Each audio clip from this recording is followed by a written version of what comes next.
we want to increase exports, so we need to bring in investments that will produce export-oriented products. And we need to bring our industries to participate in the emerging global value chain.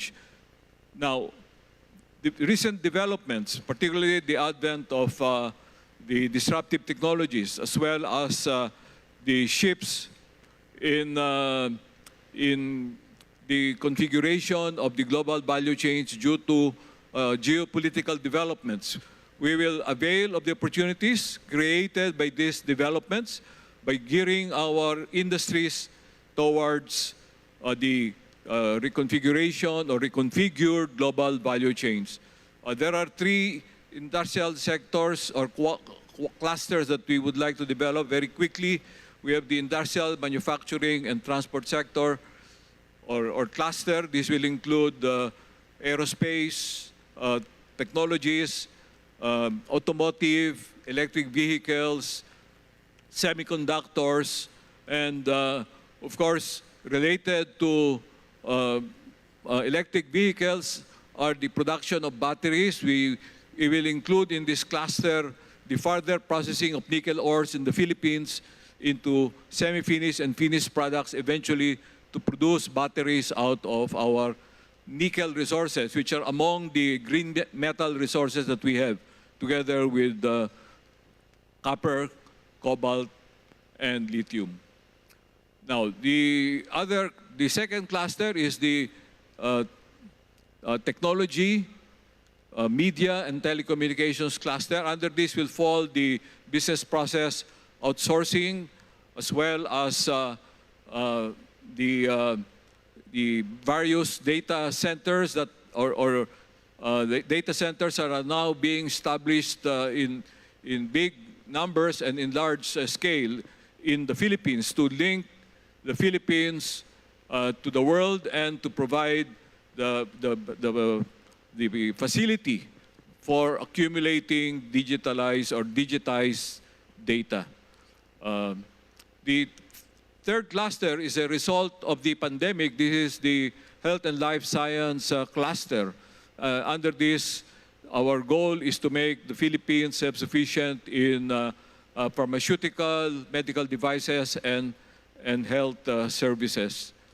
Now, in addition to this integration of industrial development, trade, and investment, we would work on the upgrading and reskilling of our workforce in partnership with the Department of Education, the CHED, the Commission on Higher Education, as well as TESDA.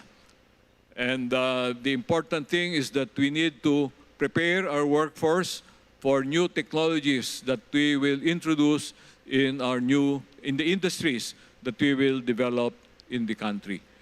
Now, the other important element is with respect to the regional development. We know very well that our regions are developing at a very varied pace, and some are being left behind.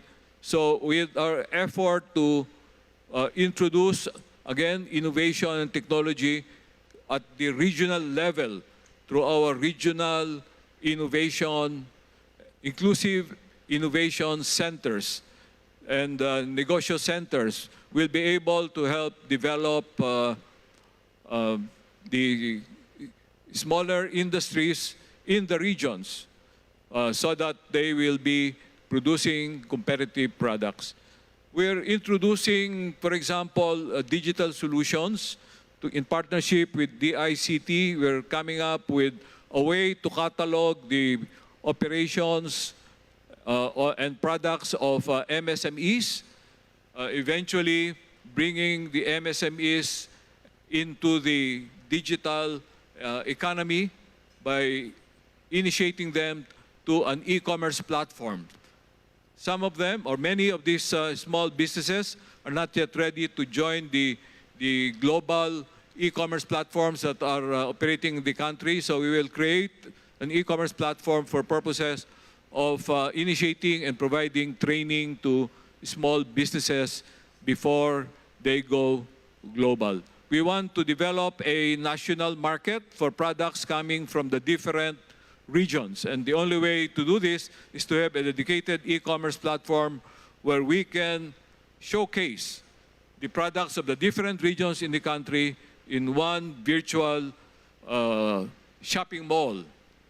Eventually, my plan is to come up with an e-catalog on the basis of which we will require government offices to give priority to making purchases from small and medium enterprises in the Philippines. So these are some of the elements that we are pursuing in DTI. But first, we will not neglect our obligation to consumers, and we will continue to provide consumer protection. Thank you, sir. So, as we can see with the elaboration of Secretary Pascual, the economic transformation that our country is pushing for is not only for growth, but also for inclusivity and sustainability. And so now, let's go to our Energy Secretary, Secretary Lotilla. Thank you, Margo. There are many things that can be mentioned, especially in a sector where everything should have been done yesterday. But let me focus on just a few points. First is on diversifying our sources of energy, especially developing the indigenous sources of energy. And that is why the emphasis that has been given to opening up the renewable energy sources is one that is foremost in the agenda. The other, of course, is to consider other sources of energy that we have not tapped, including even nuclear power. The tragedy, I think, of the past is that we tend to ban technologies. But our effort is to be open to all technologies, but to make sure that they live up to standards that are set by government.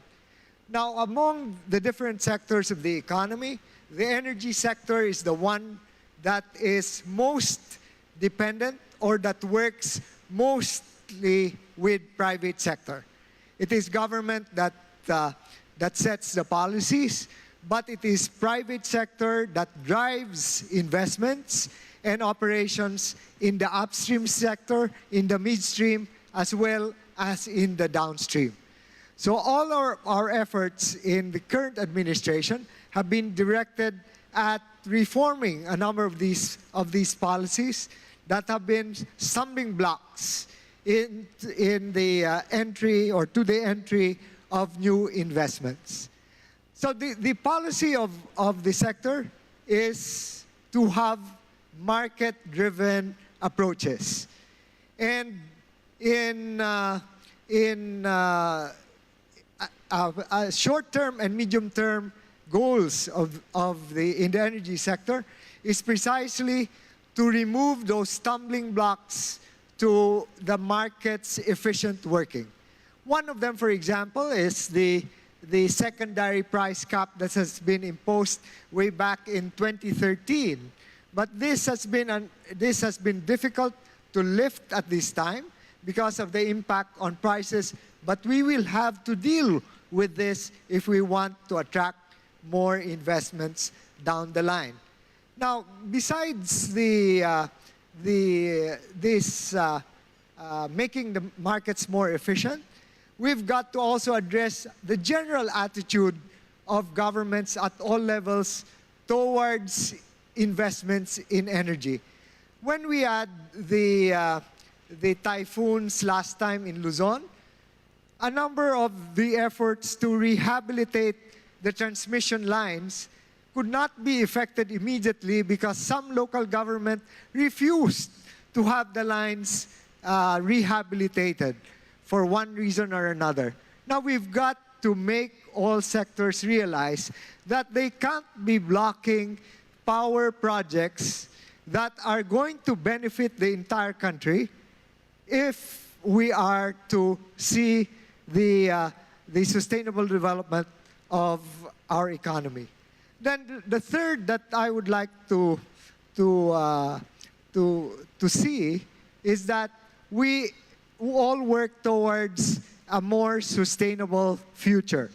As we transform the economy, we must also focus on not only the indigenous sources, but as well on others that can help improve delivery of services to the country. So we have focused in the short term on relieving, for example, the constraints, the transmission constraints to power that has been stranded in a number of parts, in a number of the parts of the country. So whether it is from the overcapacity in Mindanao that is to be brought to the Visayas and eventually to Luzon, or the stranded power from Bataan to Metro Manila, or the stranded renewable energy in Cebu, Negros, in Negros alone, which is to be brought to Cebu. All of these things are things that cry out for us to work together. So thank you. Thank you, Secretary Lutilla. And we all know that digitalization will be playing a great role in our agenda for prosperity. So may we call on Secretary Ivan Uy of the Department of Information and Communications Technology, sir. Thank you, Margo. Well, the Department of Information and Communications Technology has several main thrusts in fulfilling our mandate. And first and foremost, definitely, is connectivity. Because of the lack of connectivity, the digital divide is more pronounced today than it ever was in the past, especially with the scale and the speed in which digitalization is happening all over the world. And therefore, you know, how do you address the digital divide? By constructing digital bridges in order to connect them. And so aside from physically connecting through the Department of Public Works and through the Department of Transportation, we need to address the gaps, especially in the islands and in the remote communities up in the mountains where they've never had any connectivity at all, whether it's through mobile or through or the internet through fiber optic or satellite or IP radios or microwave and all of those other modes of digital transport.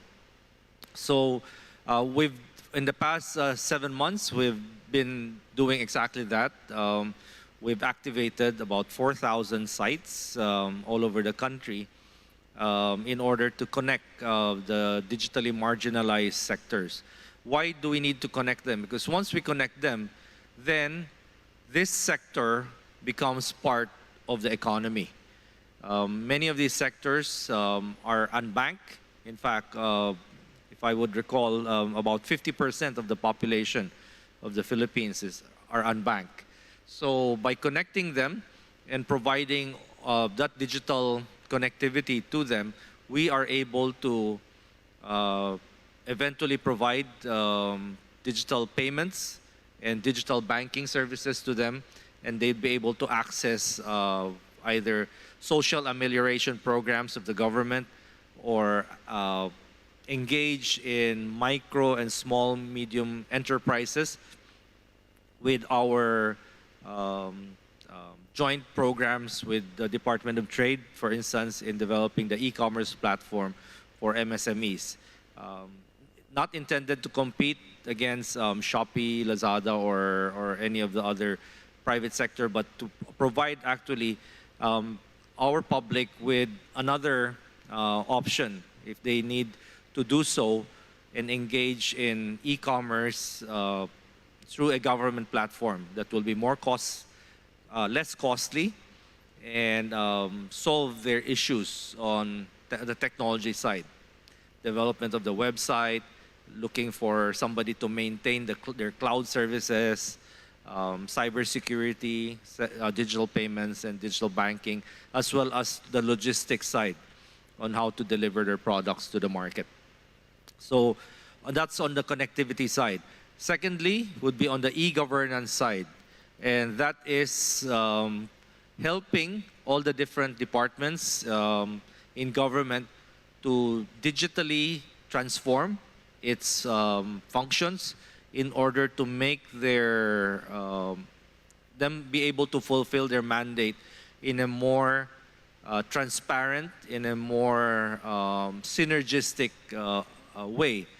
Because in the past, each department has been deploying their services in isolation from the others, and thus creating the impression that the left hand doesn't talk to the right hand. So what our department is coming up with is ensuring that there are data standards that are followed, and there's data harmonization, that all these data that's residing in all the different databases, in all the different departments, can talk to each other, can share with each other the information, so that there's more transparency, there's better coordination among the different departments. We've engaged with practically all the different departments on that. Department of Migrant Workers in helping our OFWs be able to engage with the government in a more expeditious manner, and with the Department of Foreign Affairs in order to help also the transactions with respect to passports and all the necessary documentation that they need, with the Department of Justice through the Bureau of Immigration, in order to speed up whatever immigration issues that need to be addressed. We've recently launched the e-travel program, which integrates actually the Bureau of Quarantine, the Department of Health, the Bureau of Immigration, and the Department of Transportation, as well as the Bureau of Customs, so that instead of filling up all those individual forms coming in and out of the country, they just apply through a single app or single portal, and their travelers can just engage with one government instead of 3 or 4 government agencies collecting exactly the same information repeatedly. So that's just an example of how we're integrating, how we're consolidating all of these, so that public engagement with the government becomes more simplified, easier, and there's better transparency and lesser opportunities for corruption by plugging many of those leakages. And of course, as Secretary Pascual has mentioned, we need to build up our digital workforce. So through our engagement with all the different educational institutions, whether it's the CHED, the DepEd, TESDA, or the SUCs, we're developing courses and providing the necessary content in order to build up the digital workforce, especially addressing the large gap in between the supply and the demand for digital skills such as cybersecurity, artificial intelligence, Internet of Things, blockchain, and so on. So that is part of our thrusts in helping all the other departments on the e-government side. And lastly, is on the, Margo is already looking at me. Lastly is on the building up also our cyber resiliency by also protecting our digital infrastructure by building up better cybersecurity and cyber defense capabilities for the country. As we all know, today, with all the opportunities that are out there for digitalization, the threats and the risks are also out there. And we need to expect that, and we need to prepare for that eventuality. So these are the activities that we're currently doing right now. Thank you very much. Thank you so much, Secretary. Secretary Ivan Uy is our Mr. Connectivity. So thank you. You know, listening to them just really makes you proud as a Filipino because you know that there's a lot going on for economic transformation. And one of the, so for our next panelist, one of the major thrusts of the current administration is the Build Better More program. And part of the medium-term fiscal framework is spending 5 to 6% of GDP on infrastructure. So with that, we'd like to ask our Secretary for Public Works and Highways, Secretary Bunoan, what are your agency's priority programs? Thank you, Mario. Well, there's a lot actually that is being planned. But let me just point out that the key strategic infrastructure program of the Department of Public Works and Highways is, of course, aligned with the 2023-2028 Philippine Development Plan and consistent with the President's 8-point economic agenda to reduce transport and logistic costs and ensure food security in the country. Right now, in a recent study made by the Japan International Cooperation Agency, we would continue to lose about 3 billion pesos a day if we don't address the traffic congestion problems in our main thoroughfares. So we will be embarking on addressing traffic congestion problems along our roads. Right now, the Philippines, in our country, we only have about 510 kilometers of expressways. And so we intend to continue the development of our high-standard highways and expressways, of course, through public-private partnership, and probably increase it by, towards the end of the medium term by another 700 kilometers of expressway that will down to about 1,200 kilometers along the Luzon Spine Expressway. Now, we will also continue to construct the needed bypasses and diversion roads along the main thoroughfares, along the national roads in the country, so that we will have a more efficient travel, and including the construction of flyovers, interchanges, and underpasses that may be needed in the urban areas. We will also have to address and continue to develop the seamless and inclusive connectivity via national and local linkages. Foremost is we're going to address and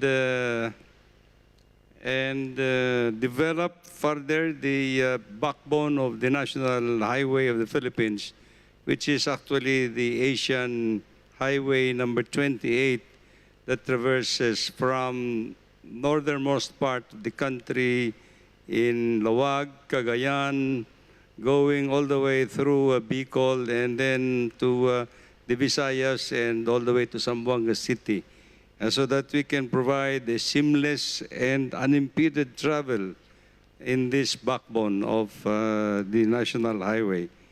And we will also, we're now in the midst of implementing inter-island bridge program to interconnect some of the major islands in the country, in Visayas and here in Luzon.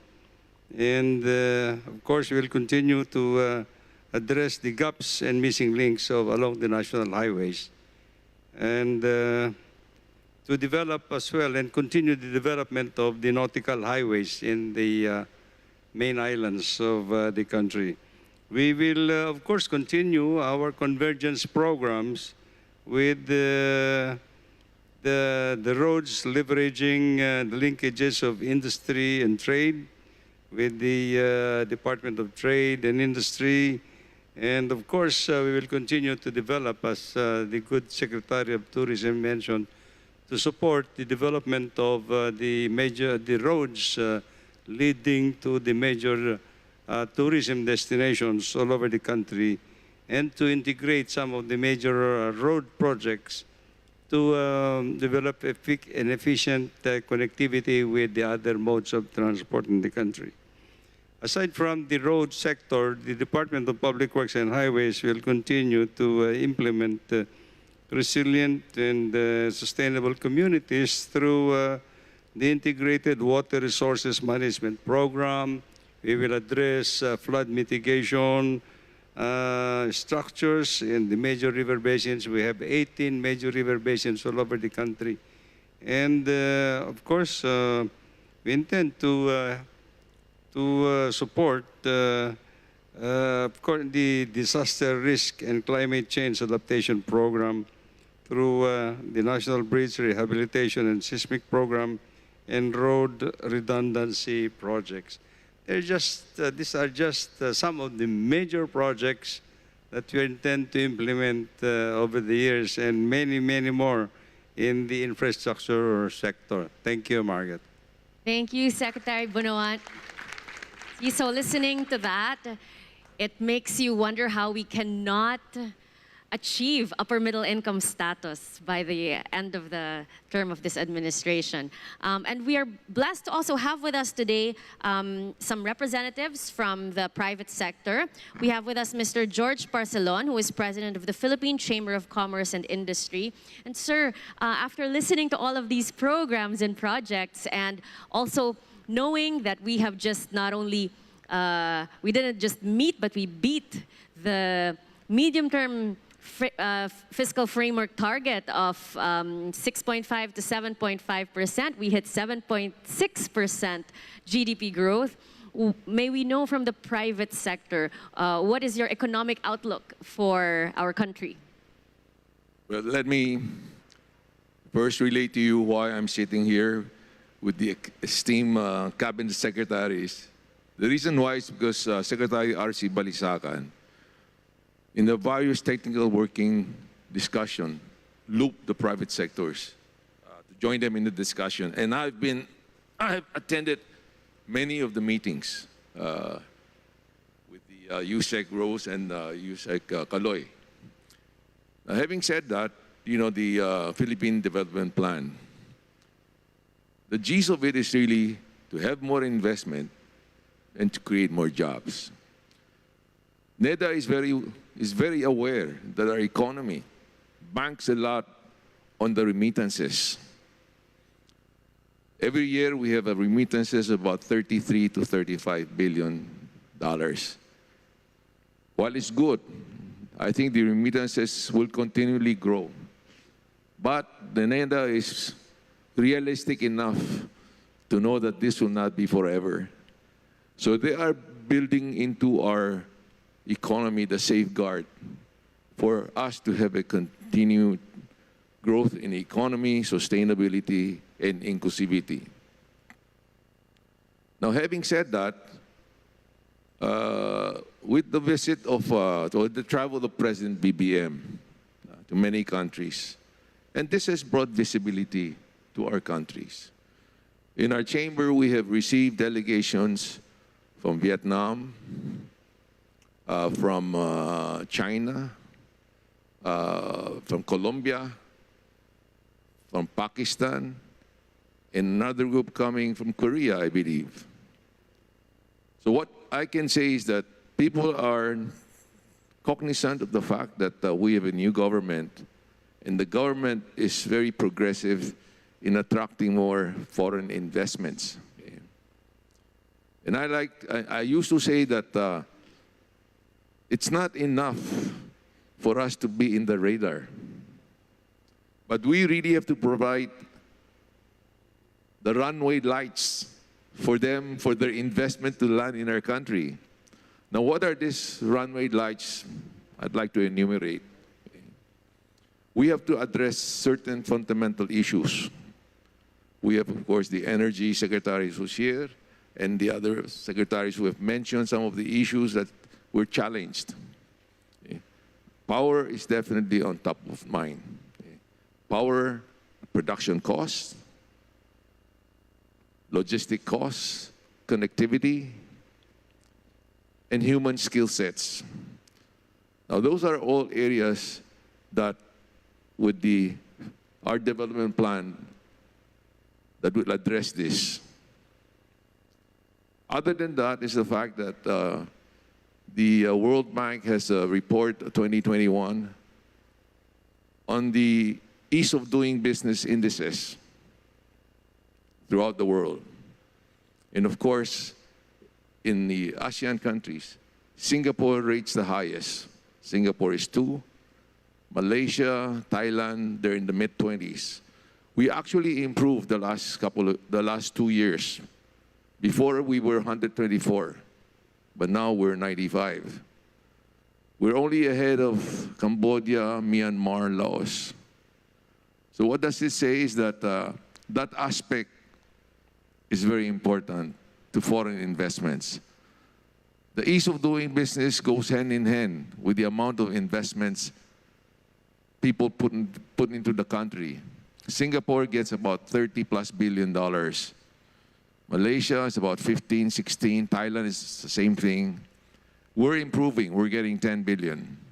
And I think with this investment, with the Philippine Development Plan, we will go a long way to attracting more investments. In our last Philippine Business Conference, one of the key areas that we stress is to reinvigorate resource-based sector. When I say resource-based sector, of course, this relates to mineral mining, oil exploration, non-agri-forestry, and of course, one of the items that we put out, the salt harvesting. We have legislators looking into that and improving, the ASIN law. We need to tweak it so that we can grow our salt industries. Our shoreline is worldwide is number 5, but we import 93% of our salt. So those are areas that are resource-based. Oil exploration, Indonesia, in the past 2-3 years, they have 20 projects of oil exploration. We, in the last decade, we have only 3. So again, resource base is very important. And mining, we have trillions dollars of worth of wealth. And I think the government is cognizant of that, and hopefully they will open that up. Because some of the sectors has this trickle-down effect. Meaning to say, the people who benefit are the MSMEs, and many of our members are in that category, the MSMEs, because they form the supply chain. Same thing with tourism. Most of our members, small, medium, they benefit from that. I know that our president spoke earlier, and I just like to touch on some points. Our president realizes the importance of the agri-sector.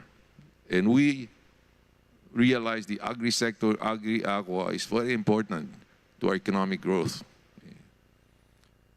Aside from the usual talk about farm-to-market road, post-harvest infrastructure, cold storage, and so forth, one of the areas that when I do my rounds as PCCI president, I visit the different provinces when they have the regional business conference. One of the things about the agri-sector is that we really have to fortify our crop insurance.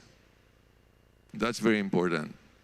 Otherwise, the banks would feel that the farmers are not bankable. So I hope that the government will look into that. Aside from that, we need to really attract more of the young people to go into agriculture. We need to provide more technical schools. Agriculture nowadays is not low-tech, it's high-tech. You have real-time information about weather, you have Internet of Things, and those are things that I think would attract young people to go into this agri-aqua sector, wherein we have a lot of resources. So every year, we add to the workforce more than 1 million young people. And this is what we hope with the Philippine Development Plan, that the industry would have the absorptive power to at least hire the majority of our young people coming out of the K-12 or coming out of our college institutions. The view we have is very optimistic. We have a lot going for us. We have a very well-balanced demographic. Our people are young, are intelligent, and we just have to promote ourselves, but make things happen here. I've shared my thoughts with some of the government officials. I said, you know why a lot of foreign companies, when they come to the Philippines, they just flock to PESA? Because the rules are clear. There's no regulatory inconsistency. And everybody wants to flock to PESA. But I think our solution is for the local government to have the DNA of PESA.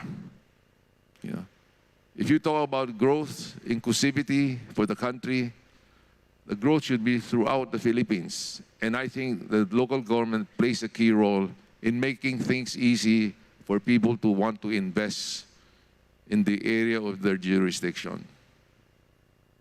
So we try as much our role. Our advocacy is very similar to the development plan. Many of our members are part of the Regional Economic Development Council. And I've been sharing my thoughts with Secretary R.C. Balisacan, whether that can be made permanent.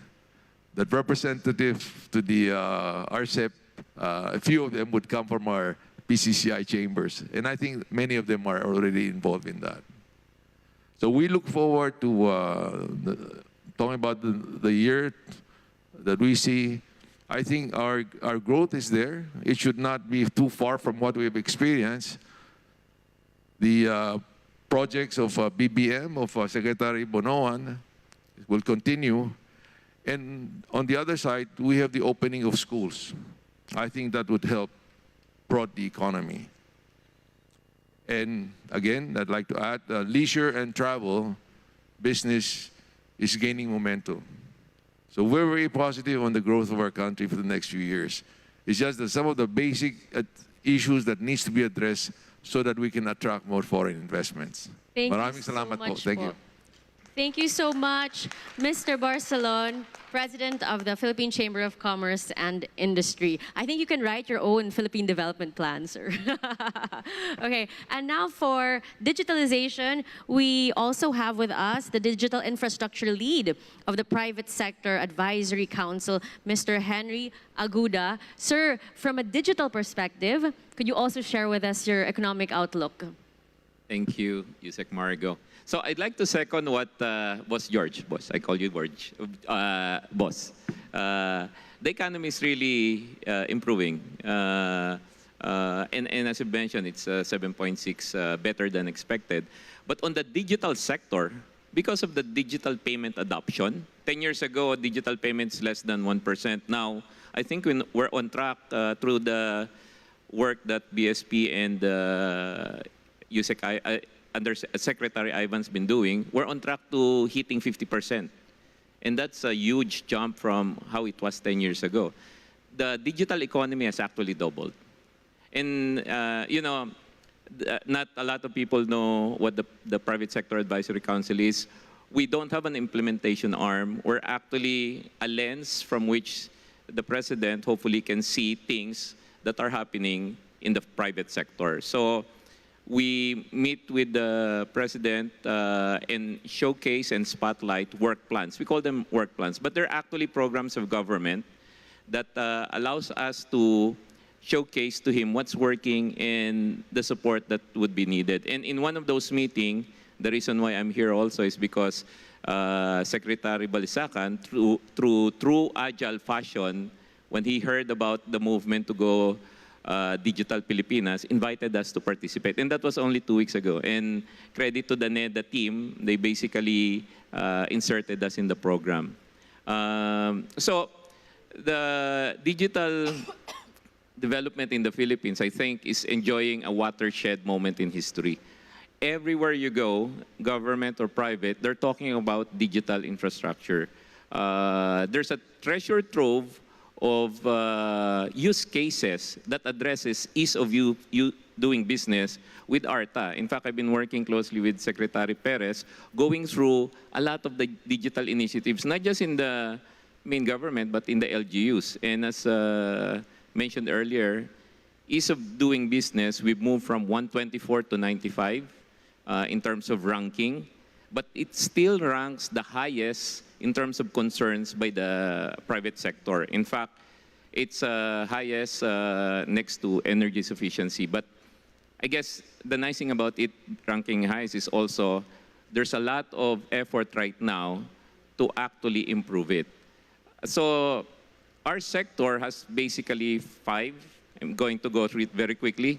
We call it the PACES to go digital. So P is for policy and advocacy. We work closely with the ICT, of course, because Sec Ivan is on my speed dial asking him advice and inputs on what needs to be done for digitalization. Of course, ARTA for ease of doing business and the other agencies. As Sec Ivan mentioned earlier, access. You cannot bridge the digital divide if you do not triple the number of cell sites we have and double the number of broadband connectivity. And access to services is not just on the connectivity side. It's also about financial inclusivity. So we're working with the BSP to sort out the open finance framework. As I've mentioned, digital payment is increasing. We need to increase this further. Capability building. We're surprised that TESDA right now is hard at work, graduating 2 million Filipino workforce every year, and they're shifting to digital skill sets. In fact, we're excited because they're open to developing blockchain, AI, as well as Web3 skill sets. So imagine our Filipino workers would not only be competitive with its neighbor, but also across other workforce in the world. Enablement is something that we're working together with TESA. And the last, of course, is, as mentioned, as you become more digital, cybersecurity and privacy is a concern. So that's where the private sector actually can help, because our sector consists of banks and telcos and other financial institutions that are basically the stakeholders for a digital economy. And we feel the pain whenever issues on cybersecurity and data privacy happen. So that's what we represent, and our outlook is very good, actually. And hopefully everybody sees that as well. Thank you, sir. I think it's great news that the digital economy has doubled, and so things are really looking up for the Philippines. The Philippine Development Plan actually has 16 chapters. We encourage everyone to download it from the NEDA website. It's a good read, and it's great to see that aside from economic transformation, the plan is for economic and social transformation. So if we could just quickly go through the 16 chapters. The first one is on human and social development. So coming from the Department of Budget, I know that the social services was allotted 2 trillion and is a great priority, education and health. But I understand, I had a quick chat earlier with Secretary Frasco, and tourism also has its initiatives for human and social development. Could we be enlightened on that as well, ma'am? Wherever you may find yourself in the world, in whatever jurisdiction or country, you will find a Filipino with that distinct warmth, smile, and readiness to serve to the best of their capacity. Therefore, recognizing the strength of the Filipino brand in terms of hospitality. This year, the Department of Tourism is embarking on a very ambitious goal of training no less than 100,000 Filipino tourism workers across our 16 regions. The idea being that as we train our Filipino tourism workers in the Filipino brand of service excellence, which focuses on 7 core values, that they would be the beacons of hospitality for our 100 million Filipinos ready and willing to receive tourists from all over the world. The idea also being that harnessing upon the strength of the Filipino people in terms of hospitality, that the Philippines would become the center for hospitality excellence in Asia and the world. And with this, the effort is to coordinate with our regional offices in terms of further coordinating with our local government units, especially in terms of identifying the sectors that are most in need of improvement and further enhancement as far as tourism services is concerned. Last year, notwithstanding the fact that we were one of the last to reopen our borders to international tourism, tourism contributed 5.7 million in terms of employment, further elucidating the importance of tourism as far as its contribution to the economy. And therefore, we recognize the necessity of human capital development. The other side of that is the necessity of providing social protections upon our tourism workers. And that is why this will also be a component of our trainings and our Filipino brand of service excellence module that will be rolling out across the country. Thank you. The next 2, 3, 4, 5, and 6, I think would relate to our Secretary of Industry, Trade and Industry. The second, there's a chapter on reducing vulnerabilities and protecting purchasing power. There's also a chapter on increasing income earning ability, and there's a chapter on modernizing agri and agri-business. So, sir, what's the DTI doing for protecting purchasing power? And also, I guess, relating to income earning ability and I guess we can also touch as well on agribusiness, just incorporate it. Best way to protect people from the vicissitudes of inflation is to give them stable jobs, that are higher paying. So that's what we're working on by pursuing an industrialization policy or strategy. Now, part of the industrialization strategy is, as I said earlier, the integration of industry, policy, investments, and trade. We'd like to be able to link industry with agriculture so that we will be adding value to our harvest of agricultural crops. We have to use our natural resources, as pointed out by George Barcelon, as a basis for our industrialization. And agriculture is not a natural resource per se, but it makes use of our natural endowments, land and water to produce agricultural crops.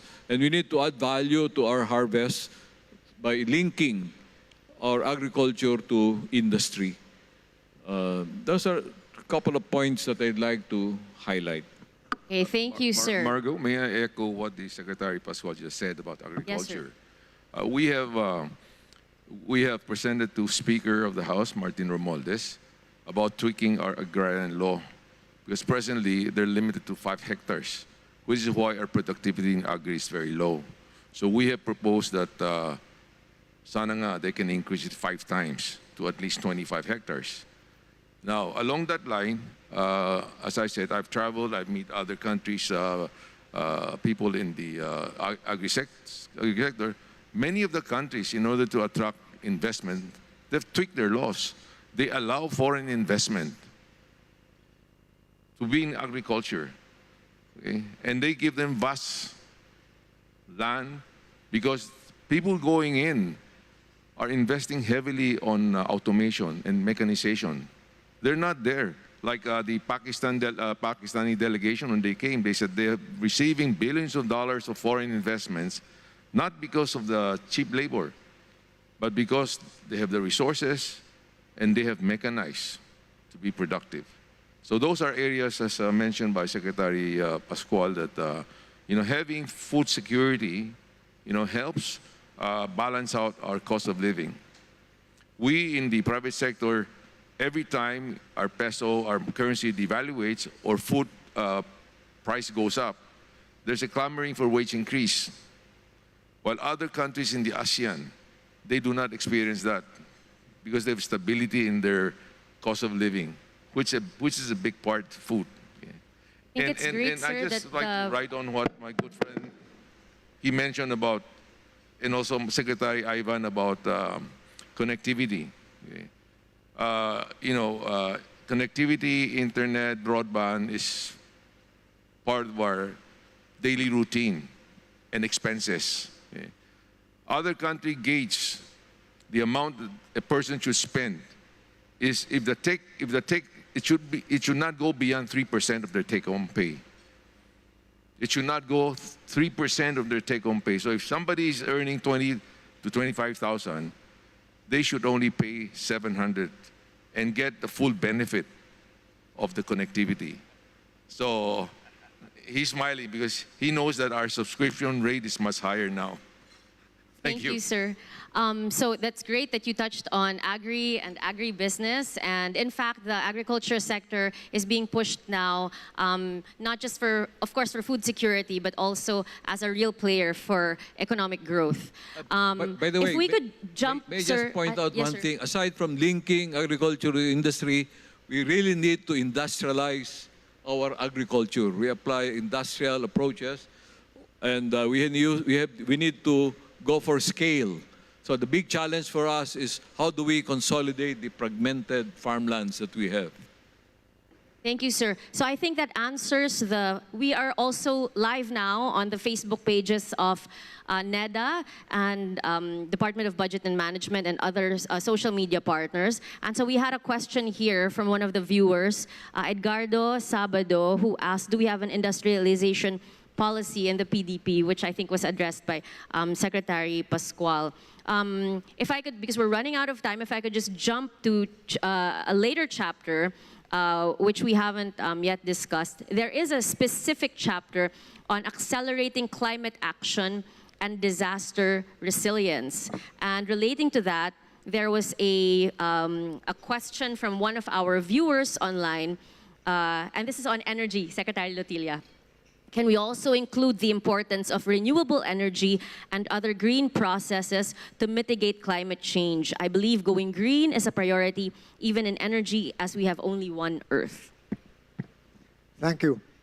That's precisely the thrust on opening up the renewable energy sector to including to foreign investors, because we want to promote that and the other policies that we have also accelerated, including increasing the renewable portfolio standards and the preferential dispatch for renewable energy.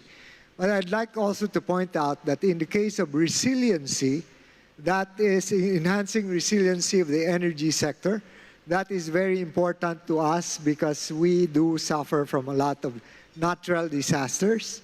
And in the case of the big one for the earthquake resiliency program, it's I'm happy to share with you that the energy sector is the first sector to have developed a resiliency program for the big one. So we intend to do that for others as well.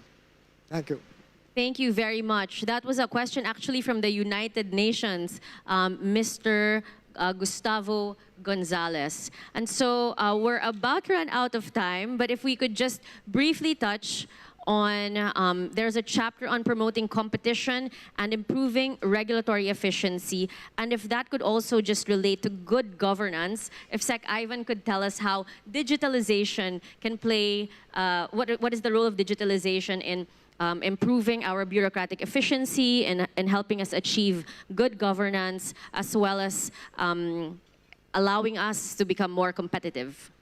Well, digitalization can definitely increase the transparency in terms of government transactions, as well as collection, no, of funds. For instance, there are many cracks, so to speak, in the collection of funds, as well as in the disbursement of funds for in areas like social amelioration, where there are fake claims made by people or imposters, or even people who are already dead still claiming access, no, to all these benefits. So with digitalization, with our national ID, we would be able to now verify the identity of these claimants and significantly reduce not just non-existent claimants, but also double or triple claimants, because they assume different identities and they claim from one city and then they move to the next city.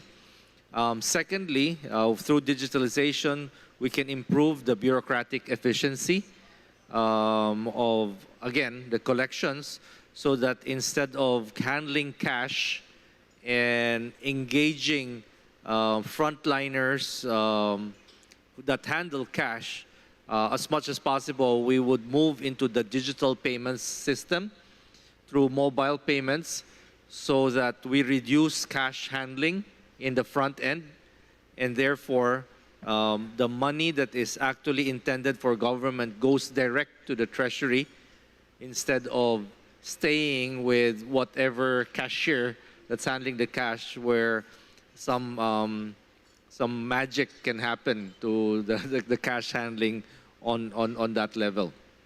And third, by improving bureaucratic efficiency through digitalization, we can streamline the processes on business transactions through, for instance, with what we're working with the Department of Finance on the National Single Window, so that the importation and the trade can be more seamless, and lesser opportunities for toll operators putting, you know, different roadblocks at every stage in order to get some opportunities for corruption in those sectors. So that's in sum how digitalization can help. Thank you. Thank you so much. And would Mr. Aguda like to support or follow up? The private sector, from the perspective of the private sector. Thank you. Thank you, sir. So, Secretary Ivan made a compelling narrative of everything that we need for to convince everybody to digitalization, right? But I think the only thing I can add is, you know, the private sector is very fond of innovation, you know, breaking the barriers, so to speak. And I'm glad that I'm in the same session with Secretary Latilla, because one technology that can help in governance, where you eliminate paper trails, where you can eliminate paper being lost, and where you don't have to do the paper chase anymore, is blockchain. In fact, prior to joining government, we were, Secretary Latilla and I were doing a blockchain experiment in digitizing art. And if you can apply that same technology in government, that's going to be great. It creates a technology that is from ground up governance laden in terms of security. And second, AI. In fact, with Secretary Fred, we've been talking a lot about AI, because AI will provide you insights and solutions to things that you've not thought of. I guess if there's anything you take away from my participation here, think of ChatGPT. Most of you may not have heard it. Your kids may be using it to do their assignments, but imagine the power of AI in the hands of government regulators. Now that's groundbreaking.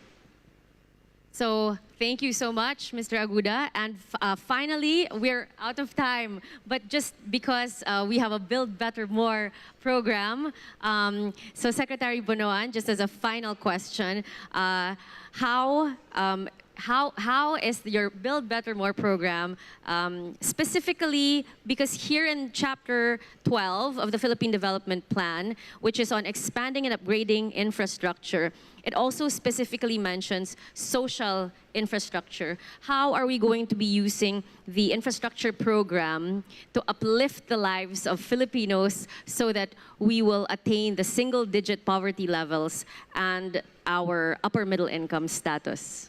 Well, yes, of course, we'll continue to implement our infrastructure program through the participation of all sectors in the country. We'll continue to encourage the participation of the private sector through public-private partnerships. And of course, in our infrastructure program, we also intend to have active transport programs through provisions of facilities for the rest of our commuters through bike lane networks, pedestrian infrastructure, and all the other facilities that are needed actually to support also our other commuters in the Philippines. Thank you. Thank you so much. So as you can see, we have a very driven, intelligent, and determined cabinet that will help us achieve our agenda for prosperity. And with the help as well of the private sector, we are certainly on our way towards achieving our plan for economic and social transformation. So thank you to our panel this morning, Mr. Aguda, Mr. Barcelon, Secretary Frasco, Secretary Pascual, Secretary Lotilia, Secretary Ivan Uy, and Secretary Bonoan. I'm Margo Salcedo, and thank you for joining our panel for this afternoon.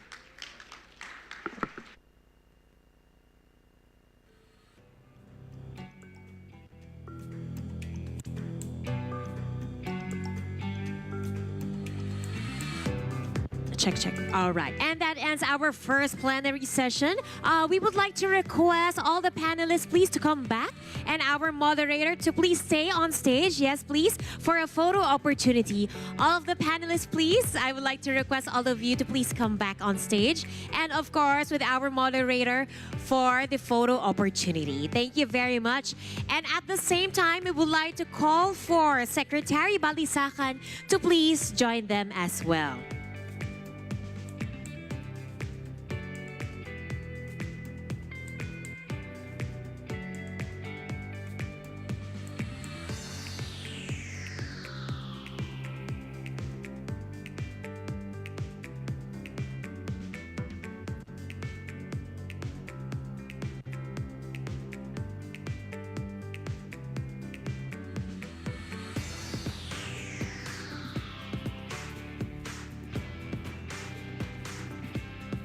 Once again, let's give a round of applause for our first session's panelists. Thank you very much.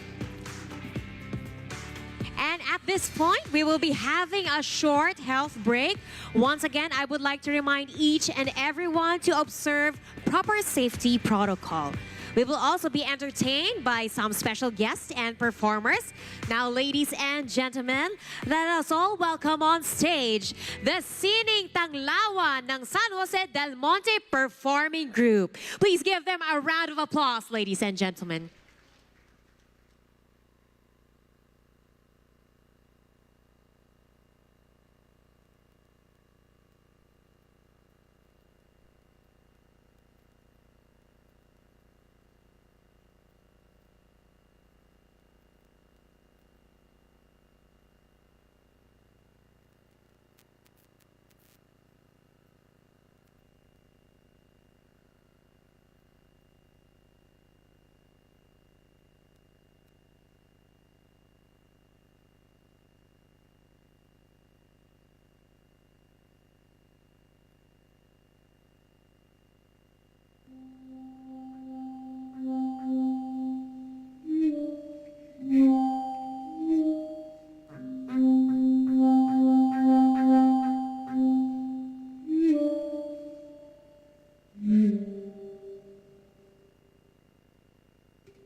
ladies and gentlemen, the Sining Tanglawan ng San Jose del Monte Performing Group. Please give them a round of applause, ladies and gentlemen. Wow, that was actually fabulous and beautiful for showing our traditional cultural dance, right? And of course, transitioning it to the modern dance. All right, so I hope everyone had a good break.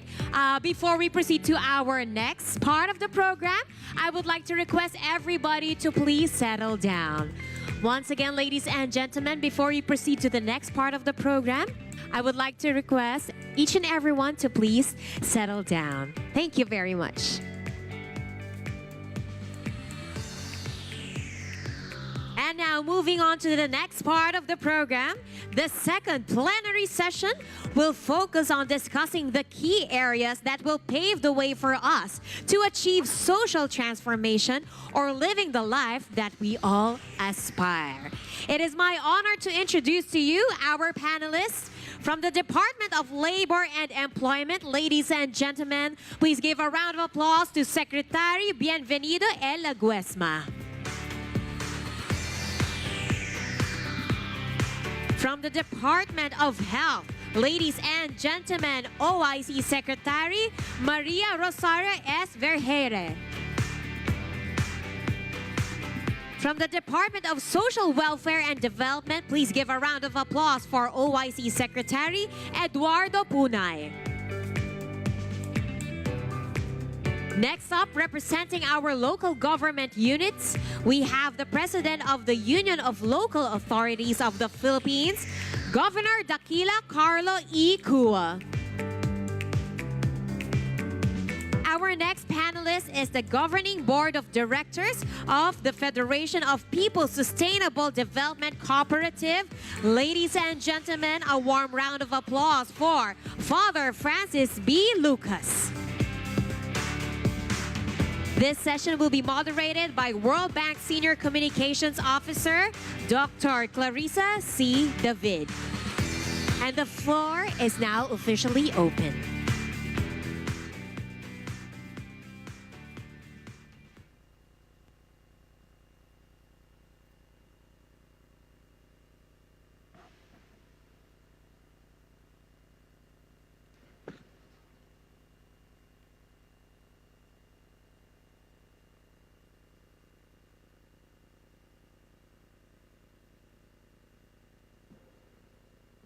Thank you, Ms. Ana. And magandang hapon po sa ating lahat. Ako po si Clarissa David ng World Bank. And I have the honor to moderate the second and final plenary discussion for today's event. Before we begin, I'd like to thank NEDA for this opportunity. As somebody looking in from the outside perspective, I look forward to learning more about the country's socioeconomic blueprint in the PDP and the government's interventions in executing specific strategies within the plan. In this session, we focus on the social transformation agenda of the PDP 2023 to 2028. The social aspect of development includes topics that are at the center of growth and human capital development, including healthcare, business and employment opportunities, and the delivery of government services at the national and local levels. This includes as well the critical role of education. However, Vice President and concurrent Department of Education Secretary Sara Duterte Carpio could not join us today as a panelist due to a parallel event launching the country's Basic Education Report. The Basic Education Report provides an overview of the current status of education in the Philippines and the agency's priorities. We extend our congratulations to the DepEd for the release of this important document, and we invite all of you here to read it together with the PDP. Now, without much further ado, I will throw the first question to our esteemed panelists, which includes Secretary Vergeire, OIC Secretary Vergeire of the Department of Health, Secretary Laguesma of Department of Labor, OIC Secretary Eduardo Punay of the Department of Social Welfare and Development, Governor Daquila Carlo Cua, President, Union of Local Authorities of the Philippines, and Father Francis Lucas, Governing Board of Director, Federation of People's Sustainable Development Cooperative. So in the last couple of years, the scarring from the pandemic, external headwinds, and internal developments all have affected the social sector deeply. impacts on human capital development have been significant. In this context, we'd like to hear now, perhaps starting with health and then followed by labor and then social welfare, the intent to pursue transformation in your sector within the near term as well as the medium term.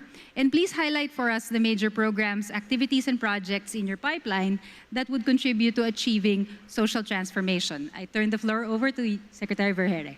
Yes, thank you, Clarissa, and magandang hapon po sa inyo lahat, and of course to our esteemed co-panelists. For us to achieve social transformation through health, the Department of Health, of course, aside from COVID-19, where we are trying to stabilize and strengthen our surveillance system so that we still have safeguards for us to protect our population against the further transmission of this virus. Second would be, of course, for us to be able to ensure that the population would still have access to these newer technologies, such as the bivalent vaccines. And then the third would be for us to be able to still coordinate and collaborate with our local governments in ensuring that they have that capacity to protect their constituents and to help national government in preventing further transmission. That is just for COVID-19. So for this current and of course looking forward into our medium term, we also have to look at the other issues in our healthcare system, such as right now the most glaring issue would be our human resources issue, where we are seeing a problem in production, a problem in retention, and a problem in migration. So all of these three key issues we are now addressing through different strategies and interventions as included into our health sector strategy 2023 to 2028, which is very much aligned with our Philippine Development Plan and also aims to achieve our Ambition 2040, where we will have security and also healthy communities and healthy people making informed, healthy choices by that time. So these health human resources, we have strategies working with other government institutions such as CHED, the Department of Migrant Workers, and of course, Department of Labor and Employment, and also the other state universities where we intend to have scholarships so that we can produce at least 300 scholars by the end of this current administration, just for us to be able to have this kind of expertise, not just here, the scholarships, not just locally, but also internationally together with other development partners, where the Philippine American Education Foundation have already given us their commitment, and we are still working with other bilateral partners. Second would be that we are now pushing for an enactment of a law where the Magna Carta for our healthcare workers shall be further improved to include standardization of salaries so that we can be able to incentivize further our healthcare workers into staying in our country to serve. Then, of course, the third would be for us to be able to have this ladderized program of producing and purposively producing whatever we need as healthcare workers among our communities. The second one that we are currently working on would be access. Access to facilities, access to medicines, where we are now, based from the SONA of our President, that there should be these specialty care facilities, not just here in Metro Manila, but also we need to see them and people needs to access them in other parts of the country like in Mindanao, in Visayas, and also other areas where it is far-flung. So we now have 46 functional specialty care facilities that would include heart specialty care centers, that would include brain specialty care centers, cancer, and the other primary or priority specialties that our people need. We now have 46. Our goal is to have 329 in the next years to come in this current administration, which comprises of 81 billion pesos investments. And we are now opening the market. We would like to create that market where it is not just national government investing in this kind of facilities, but we are encouraging our private sector also to align with the Philippine Health Facility Development Plan of the country so that we can be able to have this kind of facilities in the next couple of years. The third one would be or the last one, as I may say, would be the access to medicines. Right now, if we look at our surveys in the country, we can see that the highest out-of-pocket expenditures would be medicines. It would be curative care, and medicines would be top of the list. Around 80% of what people spend for with their money in terms of health would be spending for their medications, buying from drugstores. So that is one of the things that we would like to address right now, that our patients, when they go to their doctors, doesn't have to opt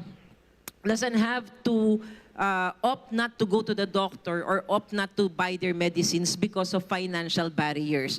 This time around, we are creating with the Philippine Health Insurance Corporation the outpatient drug policy, wherein patients who go to their doctors, especially our outpatient facilities, primary care providers, they will be able to get their drugs for free through a form of reimbursements from PhilHealth to our providers. This would be our outpatient drug policy. Another innovation and reform would be the centralized medical store, wherein we will be setting this up in different provinces so that the fragmentation in procuring drugs and also financing will be removed because of this centralized medicine store. So these are all the different strategies for this current and medium term looking forward.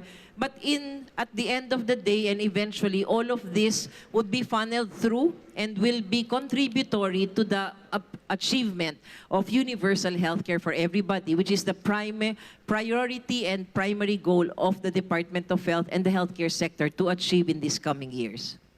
Thank you very much, Secretary Vergeire. It is really, really fascinating to hear about the plans of the Department of Health, including in Health and Human Resources, facilities, and access to medication, and we're very much looking forward to all of the activities of the DOH. A major part of the PDP and the 8-point agenda has been jobs and a focus on jobs, which is part of our 8-point agenda. With that, I'd like to turn the floor to Secretary Laguesma about the plans of the DOLE. Thank you so much, Clarissa. Let me first greet our attendees, our distinguished guests, my co-workers in government, our developmental partners, and our friends from the media. The plans and programs, priorities of the Department of Labor and Employment actually revolve around 3 major program areas, namely employment promotion and human resource development, workers' welfare and protection, and promotion and maintenance of industrial peace, as well as these plans, programs, and priorities are aligned with the 8-point socio-economic agenda of President Ferdinand Romualdez Marcos Jr.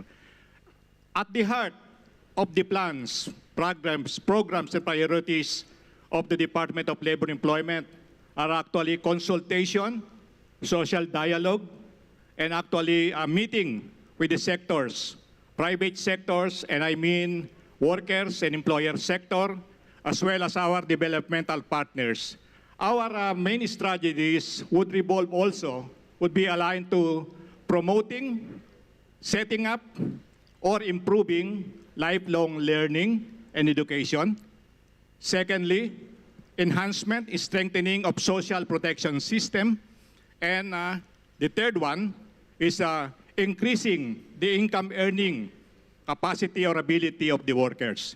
There are sub-activities or programs with this, and the bottom line or the common denominator will always be upgrading, retraining, upscaling of workers. Because we see a number of challenges before the Department of Labor and Employment and our social partners, the labor and employer sector, namely, how do we able to create quality, remunerative, and more secure jobs? How do we address the issue of skills jobs mismatch? We also look at the compounded effects of automation and the so-called our climate change. We are also concerned with the integration of full cycle employment intervention. And as mentioned earlier in the first session, how do we have digital competitiveness? In all of these things that we do and we plan, we always consult, dialogue with our partners, because at the end of the day, we have to have ownership of whatever programs, plans, or priorities that we have. And we actually desire to be able to be aligned not just with the PDP is actually a major document in our efforts now, in our consultation with the sectors, to come up what we consider the labor and employment plan for 2023-2028. This is very important for us because that will be the roadmap of the Department of Labor and Employment, together with the sectors, workers and employers, and our developmental partners, to be able to have social transformation, to be effective, and to be able to realize social transformation. These partners have to work together, collaborate with one another, be able to provide the government the inputs necessary so that we can also actually operationalize whatever plans and priorities that we intend to implement and to adopt in the next coming 5 years. So that at the end of the day, we will see quality jobs, inclusive growth, reduction of poverty, single digit. And we'd like to look forward also to the situation that more and more there will be cooperative and collaborative efforts, not just from the government, but all the sectors involved in the Department of Labor and Employment. That is the direction that the Department of Labor and Employment would like to pursue in the next couple of years. Thank you. Thank you, Secretary Laguesma. It has really been interesting to hear about the importance of dialogue and consultation as far as labor and employment is concerned, and how there will be a focus on a full cycle of employment. It also ties back together to what we heard this morning about collaboration with the private sector, which was an important theme in the earlier panel. We'd like to invite now to hear from OIC Secretary Punay about the plans of the Department of Social Welfare and Development in the next PDP cycle. Thank you, ma'am. First and foremost, I'd like to begin by saying that the DSWD is one of the agencies that really felt the impact of the pandemic. Even up to the last couple of years, we've seen how our marginalized, poor, and a disadvantaged sector continued to suffer the impact of the pandemic. As a matter of fact, one of our flagship programs, our Assistance to Individuals in Crisis program, overshot our target by over 300%. We were targeting only 1 million beneficiaries last year, but because of the needs of our poor marginalized sector, we had 4 million beneficiaries, so that's an overshooting of 300% in target. So in response, in the short term, we've been strengthening our key programs in sync with the direction of the PBBM administration to make social services inclusive and accessible to Filipinos, particularly for the poor, disadvantaged, and marginalized. The tall order for the DSWD from the President is that we don't wait for our poor countrymen to go to our offices. And as much as possible, we have to reach out to them and go to their communities to address their needs. So we already started streamlining the processes for our programs, for accessing our assistance programs on disaster response, crisis situations, as well as hunger and malnutrition. We also made disaster response proactive with the prepositioning of relief items in strategic locations nationwide for faster relief response and operations. And as to the medium term, we understand that the DSWD will continue to play a crucial role in the strengthening of social protection, which is one of the pillars in the Philippine Development Plan. And we have set specific targets in the next 5 years in line with this mandate. Number one is we are targeting the increase in the coverage of our National Poverty Alleviation Program, which is the 4Ps, the Pantawid Pamilyang Pilipino Program, from 64.52% of all eligible poor households in 2019 to 85% in 2028. So increase from 64.52% to 85% coverage of our 4Ps program. How do we do that? That is simply by cleansing the list of beneficiaries and ensuring that those who are no longer eligible are replaced in the program. Last year, we were able to let 175 beneficiaries graduate from the program, and in this year, in the first sem of this year, we are targeting 562 to 184 graduates from the 4-piece program, so that we'll be able to replace over 700,000 beneficiaries out of the 4.4 million beneficiaries of this flagship anti-poverty alleviation national program. Number two, we also plan to expand the beneficiaries of our social pension program for senior citizens from 60% in 2021 to 66.5% in 2028. And this is in collaboration with the new National Commission of Senior Citizens. And we also have new and strengthened programs in the DSWD for persons with disabilities, solo parents, children, former rebels, and also indigenous peoples, which are now being prioritized by the DSWD. And finally, number four, we have started to strengthen our partnership with the private sector. They are no longer mere donors in our programs.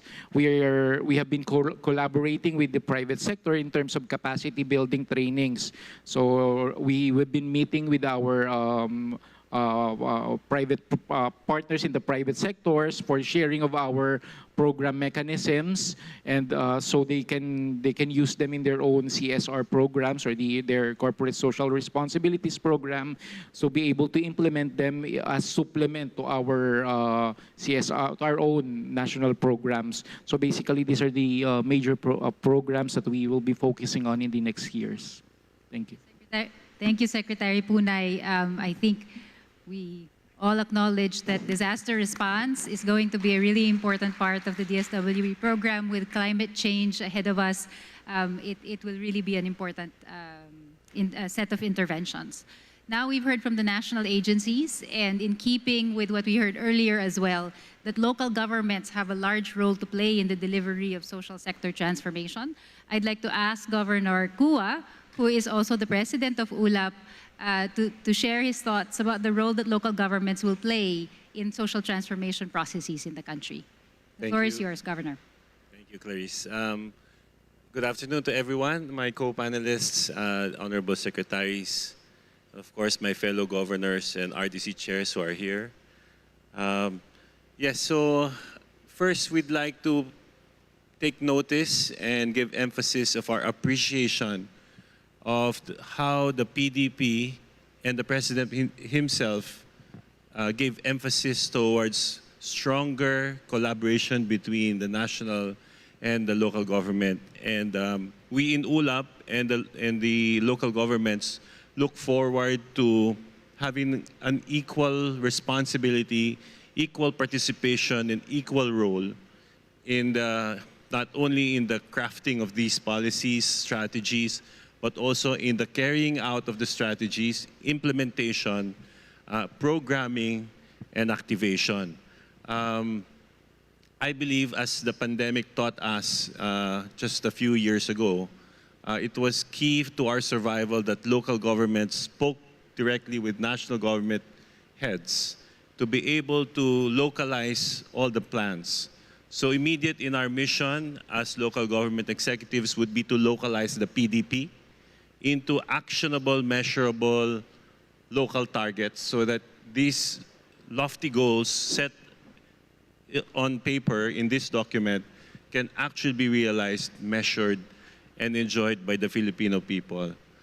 Second, the President himself earlier mentioned the expanded role of the RDC chairmen and chairpersons, which I believe will be key. Hopefully this also entails that the local governments and the regional development councils will be part and parcel of identifying programs and projects that are context-specific to their community and ecosystem.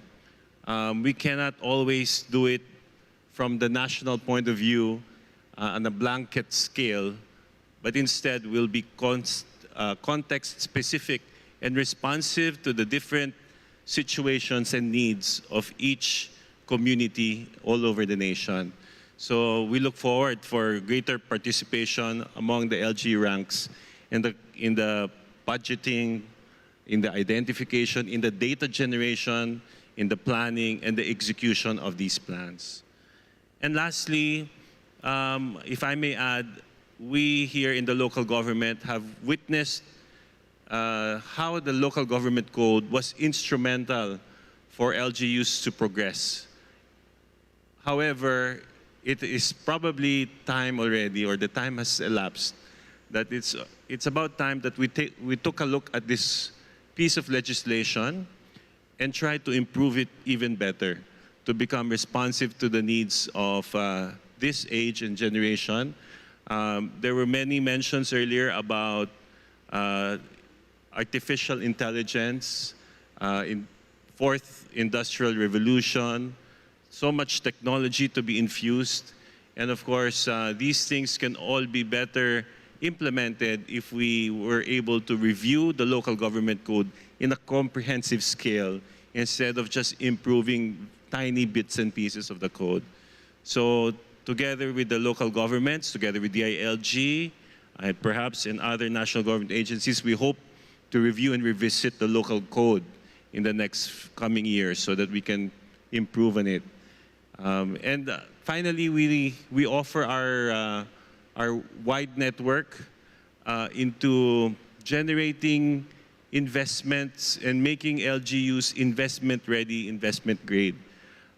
We believe that under the President BBM's reform agenda, the local governments will be empowered to manage their local economies and make it more vibrant in the local context. So on that note, this will enable each mayor, each governor to be able to steer development in the direction that is needed in their locality. You can imagine 82 provinces trying to boost investment in their province, 146 city mayors trying to develop the much needed infrastructure within their city, especially in terms of transportation, and 1,489 municipal mayors doing the same, trying to generate more jobs for their community.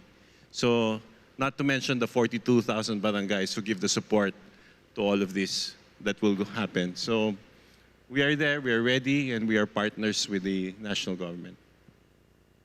Thank you so much, Governor Kua.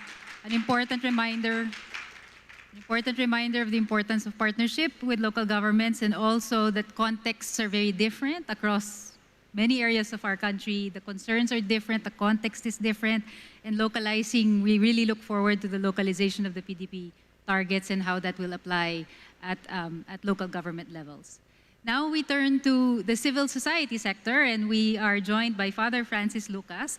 Father Lucas, I'd like to hear your thoughts on the part of civil society. What's the role of CSOs, and what do you think can be done between CSOs and government together in realizing social transformation? And finally, which areas do you consider as significant opportunities for collaboration with stakeholders? A blessed afternoon to the honorable secretaries, the governors, our co-panelists here. We already began collaboration in our table number 3.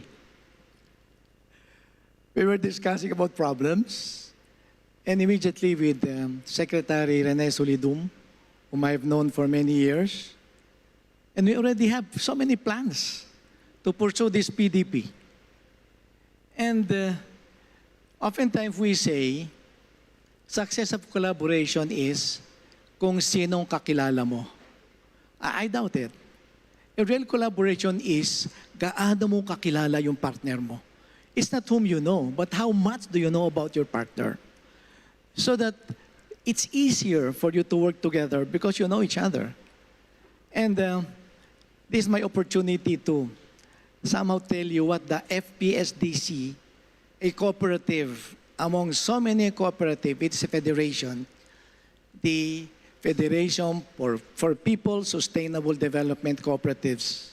So our vision is about equity, about improving the human potential, about committing ourselves to gather more cooperatives and in partnership with so many other agencies. So we have the 4 P's of sustainable development. That is the people, the planet, the prosperity, and peace. So we have programs on this. I spent 3 years of my life, the pandemic years, in the rural areas because I was afraid of COVID. And I felt more the problems of the rural areas. I'd like to tell you some of those because I was part of the experience. Number 1 is climate change. The terrible fear of floods, despite the alert systems that are already in place. Second is food insecurity and low nutrition, especially for children. Third would be the low price of palay and the high price of inputs. People come to me and they cry.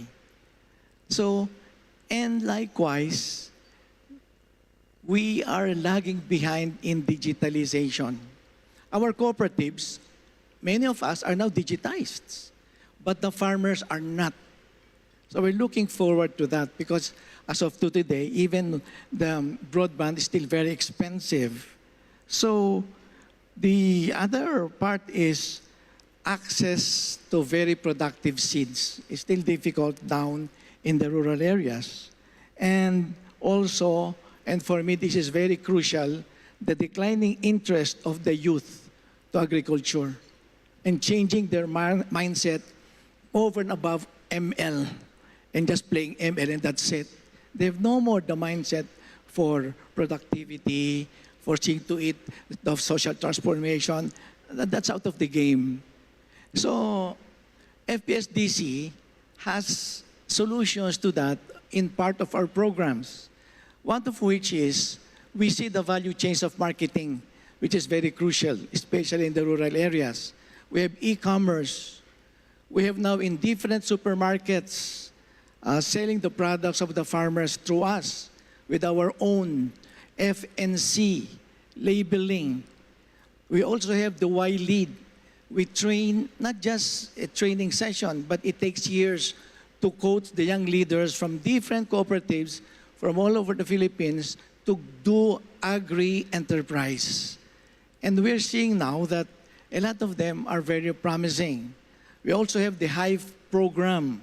The Hive program is a incubation. At the same time, it's also a big help for enterprise. It's just like a franchising to different cooperatives in different areas. And last but not the least, one of our programs are also for training and collaboration with different sectors of society. The total population as of today of the cooperatives all over the Philippines is about 12 million. And we have 27 types of cooperative. So the areas that the PDP is trying to enhance for social transformation and to benefit of economics is all over the Philippines and so wide. And I'd like to say something here that for us, the cooperative is a socio-economic equalizer. Thank you so much, Father Francis. Now, I'd like to ask a question that's a little bit more implementation side. In particular, one major development that we've seen nationally is the Mandanas-Garcia ruling, which comprises an important change in the way governance will work. The ruling is considered an opportunity to optimize the sharing of responsibility between local and national government. And moving forward, what are the critical transformative actions to efficiently and effectively operationalize the Mandanas-Garcia ruling for your sector? Maybe we can begin with our sectors that are devolved, starting with Secretary Vergere of Health, and then perhaps followed by Secretary Punay of DSWD. Yes, thank you, Clarissa. The Mandanas-Garcia ruling has given us that ideal picture of how national and local governments should work together. It has also given us that some kind of aspiration where our local governments eventually will be well capacitated and they would be able to, like what Governor Dax has mentioned a while ago, they would be leading the steering of their different sectors towards the fulfillment of objectives for our people.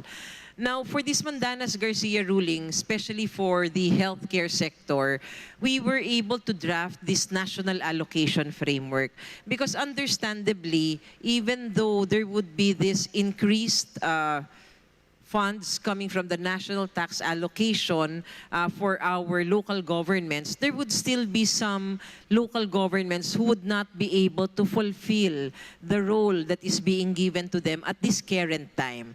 That's why we did this national allocation framework whereby we are still going to continue on assisting this low income and high gap area where we were able to plot all of these municipalities which we will continue to fund the different provided commodities, services, and augmentation for human resources and infrastructure in the past. So this Mandanas-Garcia ruling, together with our national allocation framework, eventually this transition period as based from the Department of Budget and Management's guideline would be for 3 years, whereby after 3 years, our local governments would be able to fund for their own services and provide this kind of services, for example, for health to their constituents without the help of the national government. One of the major highlights for this, and I think would be very beneficial to national government, would be the rational sources of financing for local government. For now, if you try to see our provision of services and goods and medicines, for example, we'd see fragmented sources of financing where national government would procure commodities, for example, for high blood, for hypertension. Local government also procures on their own. And then the Philippine Health Insurance Corporation would also include that into their benefit package. So there is this fragmented sources of financing.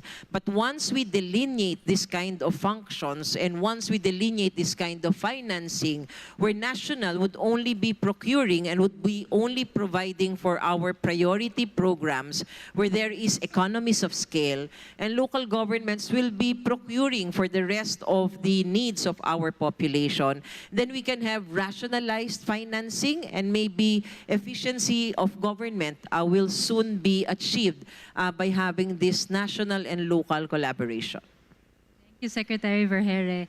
I'd like to turn now to Secretary Punay on your thoughts on the Mandanas-Garcia ruling.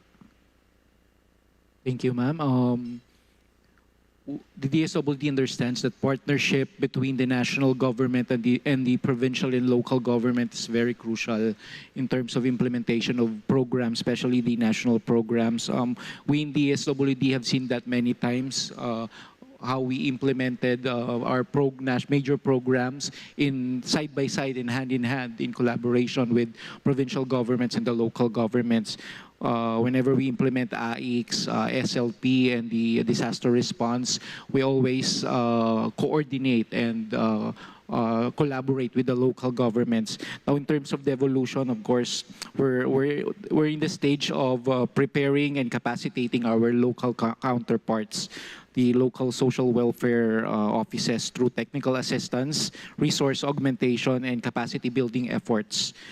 Because on the part of the SWD, while we have very big programs and we have to make sure that our partners, local partners, are really prepared in implementing them on the local level before we fully devolve our programs to them. So we're at that stage of preparing them. Thank you. Thank you very much, sir. Secretary Leguesma? Yes, incidentally, Governor Dodo Mandanas is part of our attendees today. Governor Dodo Mandanas is there. Good afternoon, sir. On the part of the Department of Labor and Employment, with or without the Governor Mandanas ruling, we have been fortunate to have the support, collaboration, and assistance of local government units. We have this mechanism called the Public Employment Service Offices. And through the years, we have actually requested them to institutionalize this mechanism very important on job facilitation, even referral training, and then promotion and providing of livelihood projects and programs. And this year, even on the case of implementation of programs of the department vis-a-vis temporary employment assistance, we always partnered with the local government units, and we are happy that we are able to produce results that are actually being, the beneficiaries are their local constituencies, and that makes us proud working with the local government units. And we would like to look forward to, in our trust, to be able to help go to the life that we want to have through social transformation. Local government units will really play a very big role. Thank you. Thank you, Secretary. Now I have a specific question for Governor Kua, as Governor and as well as President of ULAP, regarding the capacities of our diverse local government units. Governor, we witnessed a number of LGUs innovate very quickly in their response to the COVID pandemic, for example, on test, trace, and treat, vaccination campaigns, distribution of cash support to families. If we face more complex challenges, not only from the pandemic, but also other domestic and external headwinds, it would be great to enable more of these proactive and innovative local governments. How can national and local governments help enable innovation and adaptation at the local level? Thank you so much, Clarice.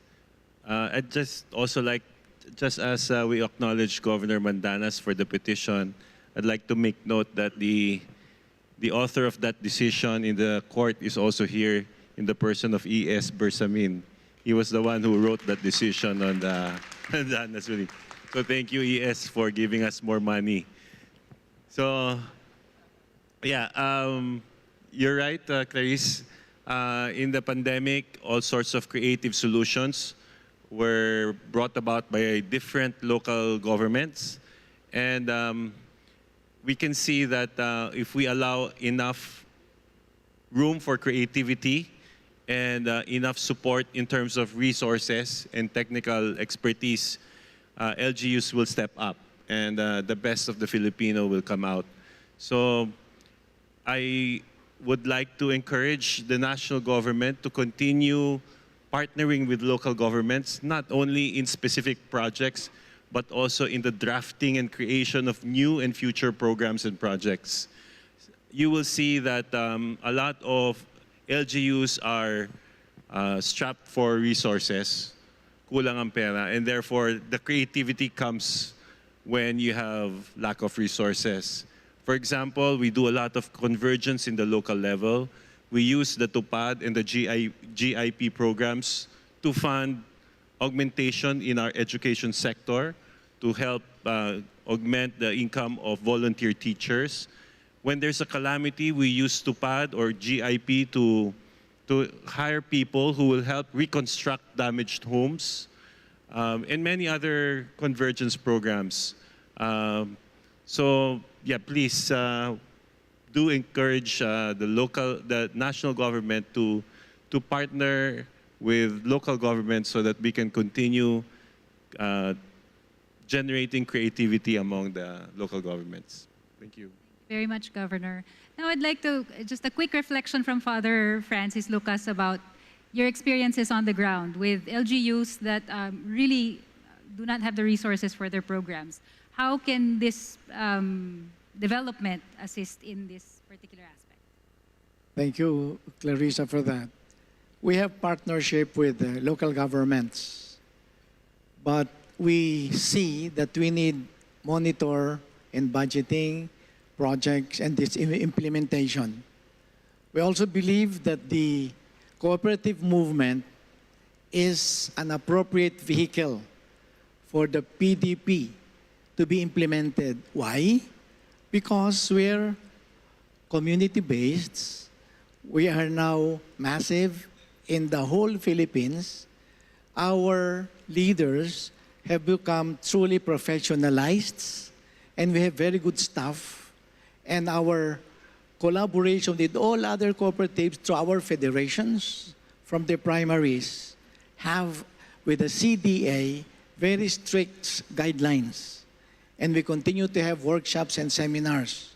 And also, last but not the least, we have the philosophy, we have the strategy, we have the values of social transformation, development, and growth with the heart that means inclusivity. So this is the partnership we see and as government from the national to the local government that we are here to serve with you, our people. Thank you very much. I'd like to turn now to maybe one last theme for this panel before we close, which is connectivity, both physical and digital connectivity, and the implications that they have for your sector. It's one of the main strategies reflected in the PDP, and this includes both digital connectivity in the form of internet and bringing internet to more far-flung areas, as well as physical connectivity in the form of physical infrastructure. How important is digital and physical connectivity in addressing the challenges and attaining targets in your particular sector? And can we hear a little bit about some of your main initiatives to enhance connectivity? Perhaps we can start with Secretary Laguesma this time. Thank you, Clarissa. Early on, even before I assume my role as Secretary of the Department of Labor and Employment, I was fortunate to be invited by World Bank for a dialogue on connectivity, digitalization.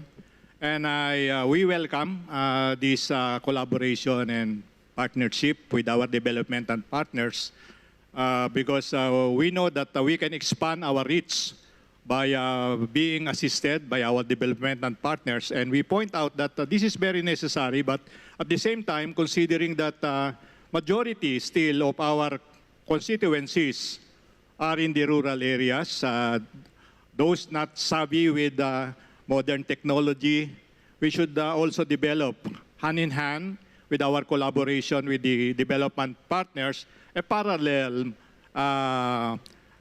scheme so that probably gradually we'll be able to encourage and inspire them to be technical savvy because the first session this afternoon talks about a lot about artificial intelligence and being able to be connected. Unfortunately, Secretary Ivan has left already. He was engaged in trying to connect far-flung barangays and areas so that they will have access to services, not just from the local government, but from the national government. And so this will really be also the trust of the Department of Labor and Employment. Ease in doing business does not only mean being able to address the concerns and probably the direction of the business group, but also the workers group. They should also be equipped. They should be able to, that's part of the strategy on increasing the income ability, earning ability of our workers. And we do this through two attached agencies other than the Department of Labor and Employment, which is the mother agency, through TESDA, which fortunately has been given back by President Marcos Jr. as an attached agency to the Department of Labor and Employment. For a while, it has wandered from one department to another. It is back to the Department of Labor and Employment. And we actually really work for that because we see the linkage between training and employment opportunities. And the other one is the Professional Regulation Commission, which has to do with benchmarking with international standards so that our workers will actually be competitive internationally. And we try to also help out on the concerns of our maritime sector in a way that we can be able to more or less ensure that those who are actually being deployed or employed elsewhere, whether land-based or sea-based, we are able to equip them so that they can be competitive, they will get more remunerative job, more secure, and that they can place the Philippines at the center of the world. Thank you. Thank you, Secretary Laguesma. That's very important to point out that as we digitize, as we connect more, the labor market demands are going to be very different. There's going to be a need for more advanced skills. Now I'd like to turn to Secretary Vergeire about the health sector and what is the role of digitalization and connectivity, both physical and virtual. Yes, thank you, Clarissa. With this archipelagic nature and situation of our country, where we have inter-island groups, where we have inter-island within one island in our settings, where we have very far areas with no access at all, where we have inequitable distribution of healthcare facilities, comparing this between the urban and the rural, comparing this between and among regions of the country, where we have inequitable distribution of our health outcomes, where our health outcomes would be very much different from the National Capital Region, say an urban area compared to an area in Region 4B, where there is poorer access to this kind of healthcare facilities. Physical connectivity and internet connectivity would be very important. During the time of the pandemic, when we've had limited access to our healthcare facilities, and there was this somehow fear of our population into going out and going to their doctors, we needed so much this telemedicine. And telemedicine was able to provide that cushion where our people were able to access services at the very least with these teleconsultations, and they were able to, they were managed accordingly through this telemedicine. And now we can apply this lesson that we have learned and these networks that we have established already during the time of the pandemic in this areas where we need this kind of services the most, like those far-flung areas, those areas that has to be, that you can only ride motorboats, or you can cross 2 mountains before they can access our healthcare services. These telemedicine services, together with artificial intelligence, would be very much helpful. As to physical connectivity, what we are doing right now is to do our healthcare provider networks, where we know that we cannot be able to establish and create all of these facilities in just, maybe 3 to 6 years. So we need to network. One area has to network into another area so that they can also access some of the services that are provided in this area where they do not have any access at all. These healthcare provider networks will navigate our patients into better services. And this kind of physical connection would benefit our population for them to be able to have that kind of good access to healthcare services, and eventually we can address inequity in the country. Thank you very much, Secretary Vergeire. Clearly, during the pandemic, we saw how important telemedicine was and how quickly the population had to adjust and the doctors had to adjust to really learning how to do it, and I hope we can continue that momentum. Now I'll turn to Secretary Punay for the DSWD view. Thank you, Ma'am Clarissa. And just like the DOH, digitalization was also one of the biggest lessons we've learned in the DSWD during the pandemic, especially during the implementation of the SAP program, the Special Assistance Program. We've seen the importance of digital payments, and right now we're taking steps in the DSWD to expand this further, and we're working to make our Grand Store beneficiaries accessible not only via payouts, but more so through cash cards, e-wallets, and bank transfers. So these are the innovations we're doing to make our poor, marginalized, and disadvantaged more equipped with these kinds of methods. And also digitalization is also crucial for the DSWD in terms of updating of our database. Our programs have so many millions in beneficiaries, and we normally spend billions in updating our database, and through digitalization we'll be able to save this billions we spent in faster and more efficient ways. And then lastly, this digitalization strategy will also allow us to reach out to more beneficiaries, especially to geographically isolated areas, which are our target for this year. And that's part of the thrust of the administration, which is to make programs inclusive and accessible to every Filipino.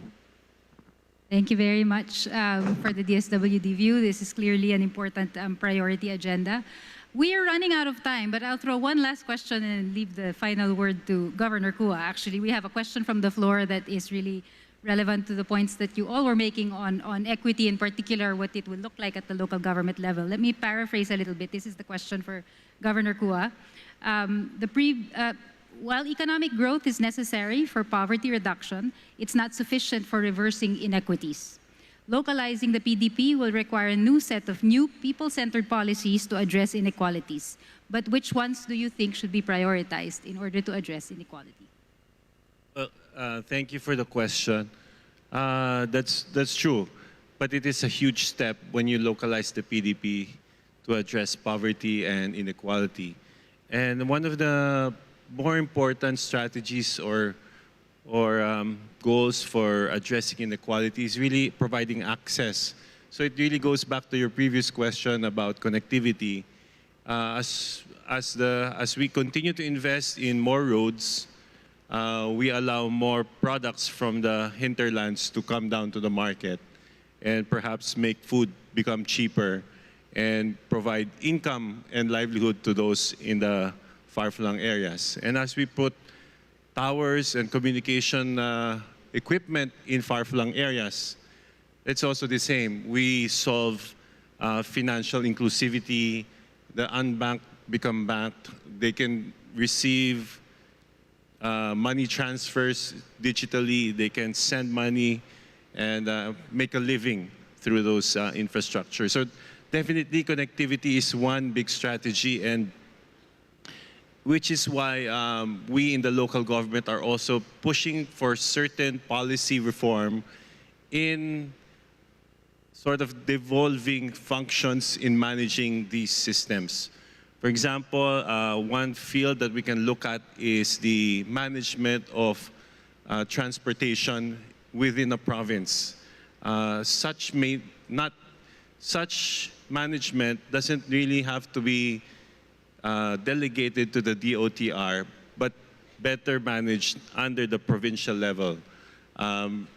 As governors can ensure that the movement of goods within their province is easier, they can invest in terminals, they can put up PPP projects that will enhance connectivity, physical connectivity, as well as digital connectivity. So another is when it comes to providing telecommunication services, it's all within the national government. But again, it may be devolved or it may be granted to a local government which has corporate powers recognized under the local government code to be able to run and manage and deliver telecommunication services within their jurisdiction. So once you have 82 provinces managing their own transport systems, managing their own telecommunication systems, information systems, you are multiplying the capacity of DICT as well as LTFRB, and therefore perhaps will revolutionize connectivity in the countryside. So hopefully these are things that we can talk about with the national government agencies. Thank you very much, and thank you everyone. Unfortunately, we have run out of time. Sinabihan na ako na ubos na oras ko. But this is a really rich discussion. We could have gone forever, but we have run out of time, and I'd like to thank our esteemed panelists for this rich discussion. We conclude our second and final plenary session for today's event. This is the first of a series of discussions, as Secretary Balisacan mentioned earlier in the program. In the preceding discussions, we will attempt to answer some of the questions that were posted on Google Forms and we were not able to address today. We're very much looking forward to seeing these strategies and actions in the next few years, and together with you all, hope to witness the transformation of the social sector for the acceleration of human development in the country. With that, I now give the floor back to our host, Ms. Anna.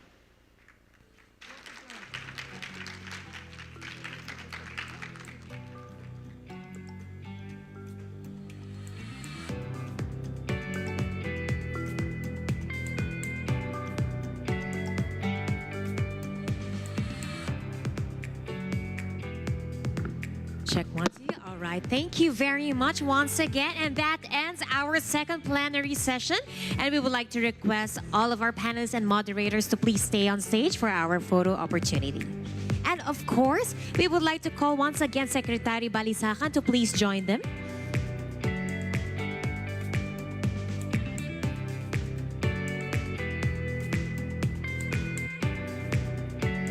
Secretary Balisacan, thank you very much, sir.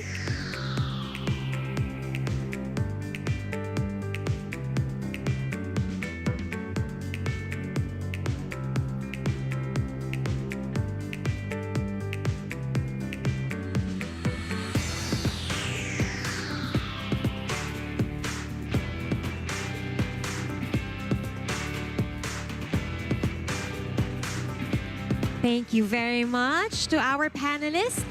What a very inspiring and motivating session we have experienced today. This gives us a sense of optimism that we are heading towards a bright future for the Philippines. And at this point, as we move forward, let us hear an inspirational message from Executive Secretary Lucas P. Bersamin. Ladies and gentlemen, a round of applause, please.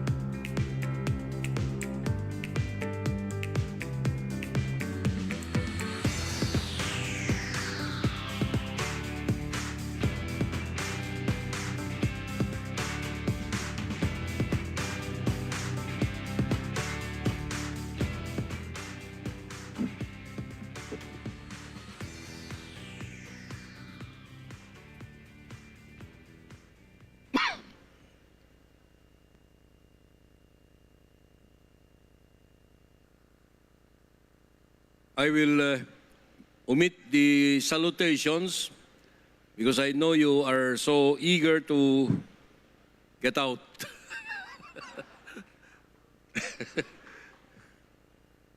Before I go to my prepared speech, I'd like to greet the prime mover of this Mandanas ruling, no less than Governor Dodo Mandanas. Alam ninyo, those of the local government units who do not know the history of local government movements to increase your share, Governor Mandanas has spearheaded through the years this effort. That ruling that we issued in the Supreme Court some years back is only one of many attempts to increase. So we should all be grateful to him, as well as to the late Governor Garcia, Tet Garcia of Bataan. Silang dalawa, they are the main conspirators to increase the share of local government units in the national taxes. Good afternoon, ladies and gentlemen, all the distinguished guests who are around, and other representatives from all the various government agencies and the private sector as well. I heartily congratulate Secretary R.C. Balisacan and the hardworking staff of the NEDA for the successful publication of the Philippine Development Plan for the years 2023 to 2028. While this PDP was completed in record time, only 6 months into the term of our President, the quality of the work was not compromised. We appreciate all those who contributed and collaborated to produce this PDP. The national government agencies, the local government units, the development partners, the stakeholder groups, and the other partners representing civil society and the private sector. On behalf of the President, who's addressed you earlier, thank you for delivering on his directive. The importance and urgency of having a development blueprint for the coming years cannot be emphasized enough. These times are full of difficulties and uncertainties. Although we cannot yet say for sure that the pandemic is done for good, we are still exerting serious effort to recover from its effects. We also saw the sudden surge of oil prices due to the crisis in Ukraine.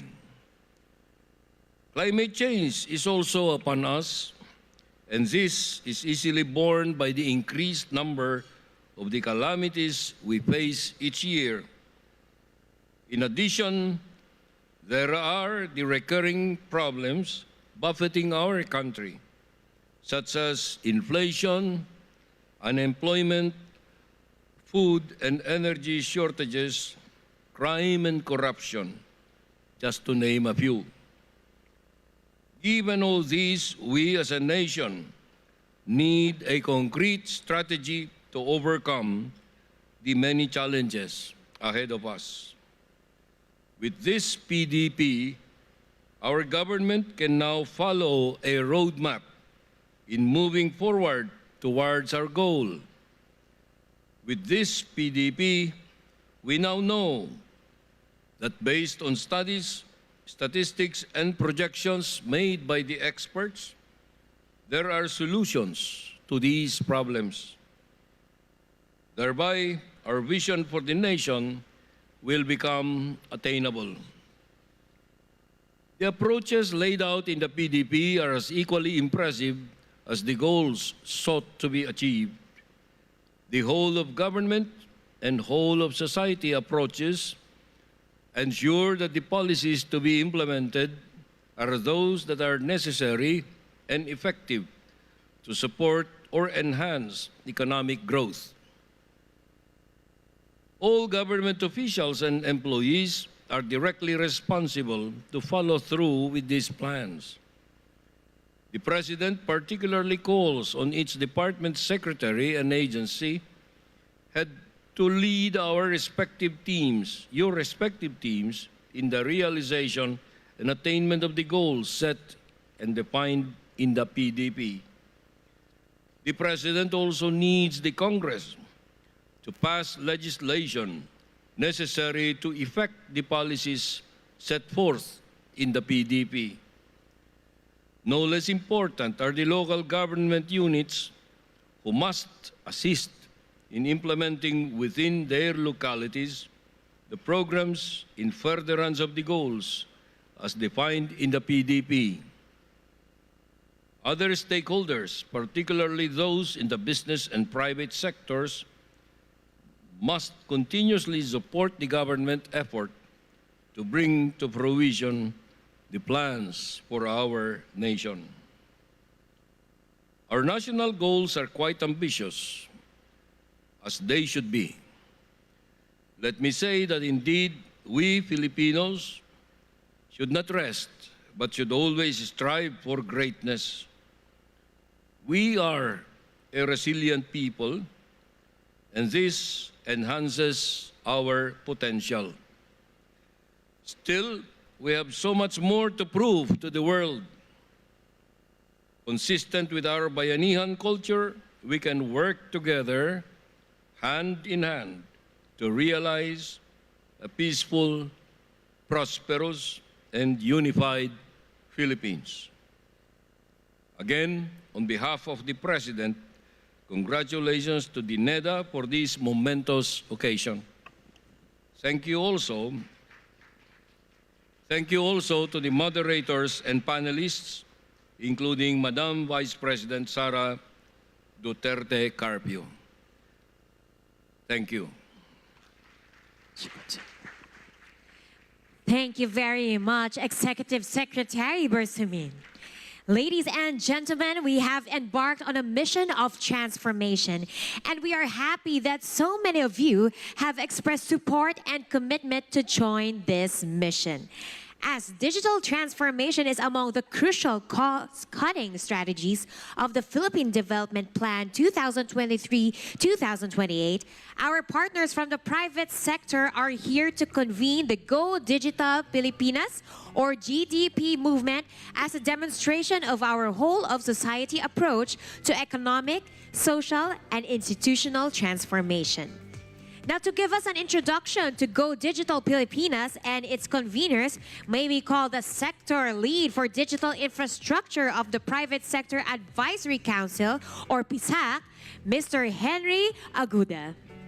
Please give him a round of applause.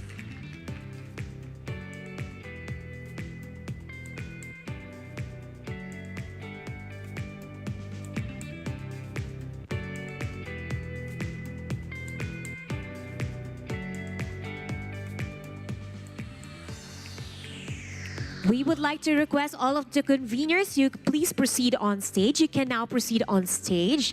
Once again, to all the conveners, you can now proceed on stage. Thank you very much.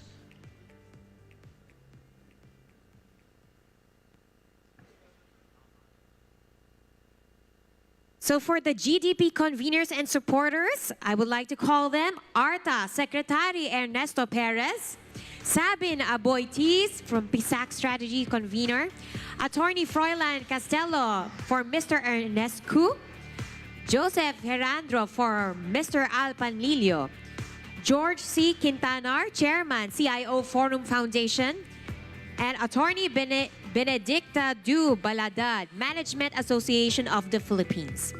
And also, we would like to call the other conveners, Attorney Mark Goriseta, Financial Executives Institute of the Philippines, Attorney Jessie Lanete, Abogadong Pinoy, Mitch Locsin of PLDT, Sara Alvarez, Digital Pilipinas, Miss Consuelo Garcia, Financial Executives Institute of the Philippines, AJ Rosero, PropTech Consortium, Tisha Quintino, Gabay Guro, Archibald Tolentino, President, Information Security Officers Group, or ISOG. You can now proceed on stage. Yes, please. Carlos Jose Gatmaitan, Institute of Corporate Directors, or ICD. Warrant Between International Information Systems Security Certification Consortium. Yes, please. You can now proceed. Thank you very much. Jeanette Carrillo, IT and Business Process Association of the Philippines. Ana Margarita Hontiveros, Abortiz Foundation. Brain Inajada, Metaverse Ventures and Platforms. Che Cabal Revilla, MWell Philippines. Attorney Ernestine Villarreal Fernando, or Attorney Jose Luis Agcayoli, Philippine Bar Association. Feliz Gonzalez, Tahanang Walang Hagdanan Incorporated. And John De Castro from ULI Philippines. Thank you very much.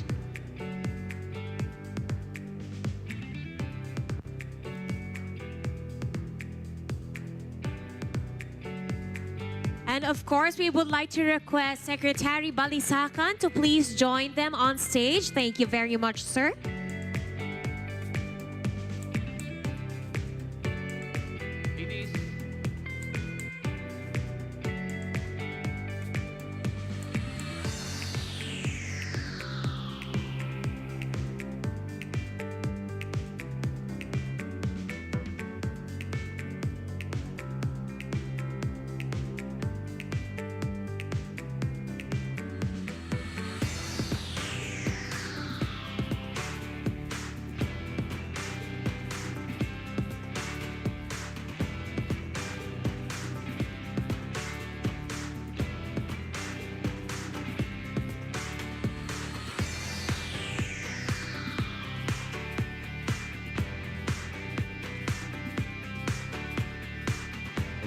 Okay. Good day, everyone. So I guess I stand between